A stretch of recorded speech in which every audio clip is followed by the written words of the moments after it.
Ce message optimiste qui fait penser à un slogan, mais pour les entrepreneurs, fait vraiment plaisir.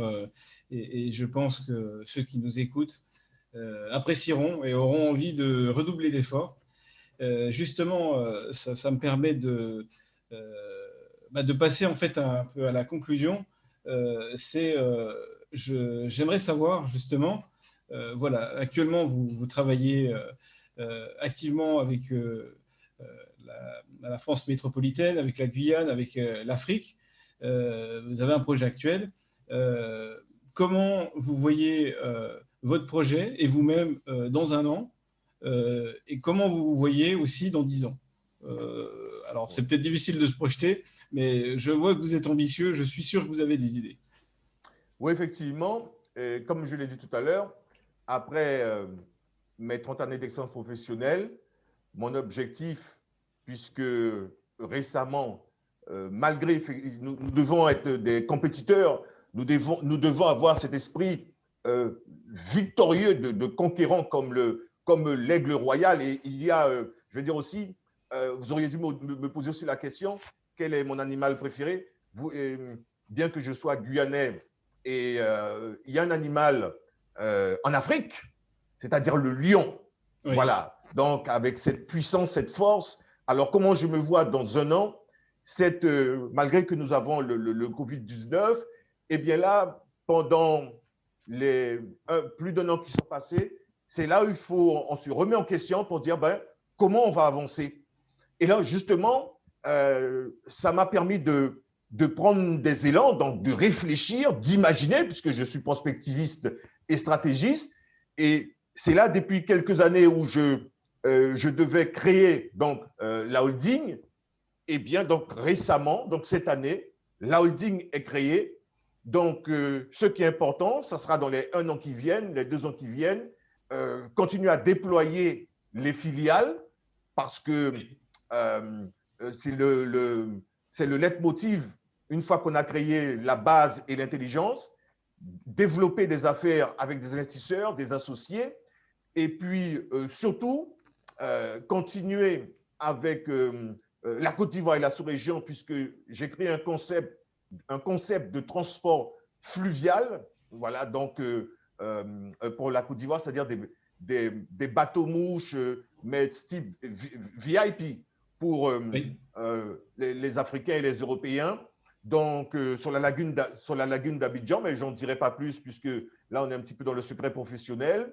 Et puis, bien sûr, ce document d'études stratégiques de relance socio-économique post-crise, donc pour la Côte d'Ivoire et la sous-région, dont j'ai pris quasiment 10 ans à inventer, voilà, en tant que concepteur, puisque on a beaucoup parlé de la bonne gouvernance et je me suis appuyé sur ce qui se fait en Côte d'Ivoire, ce qui se fait de mieux, et puis sur l'Afrique de manière entière.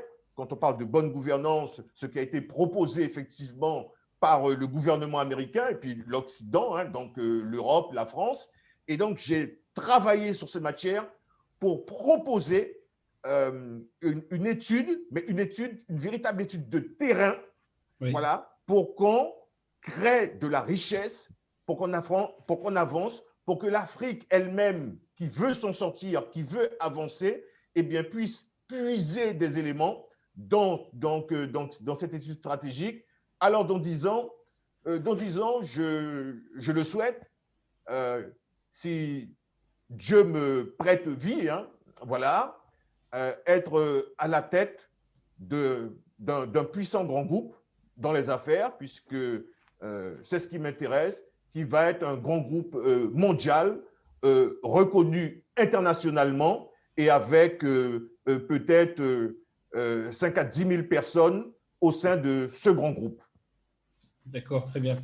Euh, je suppose que pour réussir, il y a certainement une méthode. Il y a peut-être un enjeu aussi au niveau du réseau. Euh, Est-ce que vous pourriez peut-être nous dire euh, ce qui est le plus important pour réussir à ce niveau-là? Là, on ne s'adresse peut-être pas à des entrepreneurs qui commencent seulement sur le marché africain, mais peut-être à des personnes qui sont déjà sur le marché, qui ambitionnent peut-être de commencer dans d'autres pays, de développer, voilà, de produire peut-être beaucoup plus, justement, comme vous, de devenir un jour ou l'autre, d'être à la tête d'un gros groupe. Donc, quel conseil vous donneriez à quelqu'un qui, voilà, qui a la même ambition que vous en Afrique? Bien sûr, effectivement. Déjà, puisque effectivement, on a fait, vous avez fait effectivement tout à l'heure la comparaison entre ce qui se passe en Afrique et en Europe. Je dirais au niveau du continent africain, et que j'aime beaucoup d'ailleurs, hein, donc il y a ce côté culturel et aussi ces différents peuples et voilà qui apportent, il y a un accueil, voilà. Donc maintenant, comment se développer? Déjà, il faut croire en soi, la confiance en soi et croire en soi. Vous me permettez de dire, j'ai eu la chance d'avoir été invité dans différents séminaires en tant qu'intervenant donc en Afrique et on m'a posé cette question. Il est fondamental quand on veut créer de la richesse, développer un business, déjà de maîtriser la culture économique, la culture commerciale, la culture financière et puis Oui. la culture stratégique et géostratégique par rapport à ce qu'on veut faire. Ça, c'est le premier point. Et la deuxième chose, un entrepreneur doit être crédible. Sa manière de se présenter, des choses toutes simples, son attitude, sa ponctualité au vis-à-vis des autres, le respect et s'imposer dans son travail une discipline de fer. Et je le dirais même, moi qui suis un passionné de l'histoire antique, une discipline à la romaine. Voilà. Oui. Donc, cela veut dire qu'il faut réunir aussi autour de toi, autour de soi, le réseau, puisque je n'ai pas oublié la fin de votre question, le réseau, oui. À savoir, je vais prendre des exemples concrets par rapport à moi-même, ce que j'ai fait, voilà, ne pas rester dans la théorie. Donc, dans ces 15-20 dernières années, il était important pour moi de développer, que ce soit au niveau de la Jeune Chambre économique française, la Jeune Chambre internationale, le ministère de l'Outre-mer, le Conseil régional d'Île-de-France, le ministère de l'Économie et des Finances, notamment la Commission européenne et un certain nombre aussi de structures en Afrique, donc oui. Qui sont importantes quand on parle du CPC, quand on parle du BNET, Bureau d'études techniques de recherche, voilà, donc sur les grandes constructions en Afrique. Et puis, dans certains gouvernements, il faut être en contact quand même avec les personnes qui s'occupent de prospective, qui s'occupent de la croissance, voilà. Donc, et puis aussi des grands groupes, notamment les chambres de commerce, et puis tout ce qui concerne les ambassades, la diplomatie. Donc, ça veut dire qu'il faut avoir, que ce soit au niveau privé, public, un certain nombre de contacts pour essayer de collaborer, comme on dit, de travailler, hein, on apprend ça dans les écoles de commerce, de travailler de manière intelligente, créer des relations intelligentes à géométrie variable. Oui, oui. La dernière partie sur l'enjeu de développer un réseau nous intéresse tout particulièrement puisque c'est l'activité principale d'Afrique Business Info. Et voilà, je confirme avec vous que le fait d'être en lien en permanence avec des institutions publiques comme les ambassades, les ministères, mais aussi d'avoir des partenaires, hein, des soutiens financiers, mais aussi des personnes qui connaissent je dirais l'écosystème de différents pays d'Afrique. C'est très important. Donc, je rappelle donc Afrique Business Info a une expérience significative dans ce domaine-là et donc peut vous accompagner et vous donner les contacts nécessaires pour se lancer en Afrique, mais aussi pour, si vous êtes déjà en Afrique, pour continuer votre développement. Donc ça, c'était une parenthèse, je dirais, sur Afrique Business Info. Je reconnais donc votre parcours assez exceptionnel, qui est vraiment intéressant. Je vous souhaite vraiment du succès dans les affaires. Cette Silicon Valley, je dirais guyanaise, africaine, française, européenne, enfin en tout cas qui mettrait plusieurs acteurs ensemble. C'est audacieux, c'est possible. Je vous le souhaite vraiment. En tout cas, on suivra ça de près. J'espère que vous nous donnerez des nouvelles de ce projet. Je vous laisse peut-être conclure. Voilà, si vous avez quelque chose à ajouter qu'on n'a pas pu évoquer à travers ces questions, je vous donne à nouveau la parole. Oui, alors ma conclusion, elle sera simple. Je pense que l'avenir du monde est en Afrique.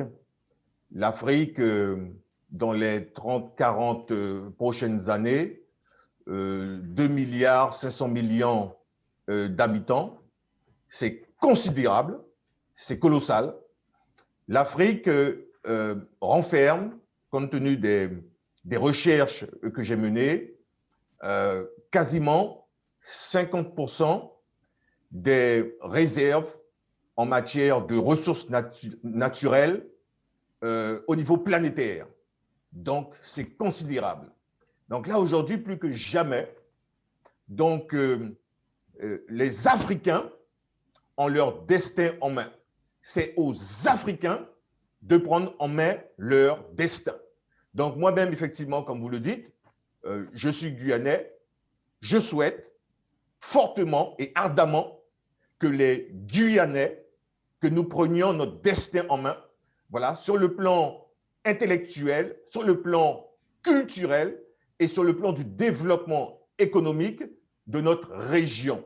Et donc, ce qui est important de comprendre plus que jamais dans notre siècle, pour avancer, il faut conquérir. Pour avancer, il faut développer la connaissance. Et au-delà même de la connaissance, comme avait dit Einstein, donc au-delà de cette connaissance qui est importante, il y a encore plus important que la connaissance, c'est l'imagination.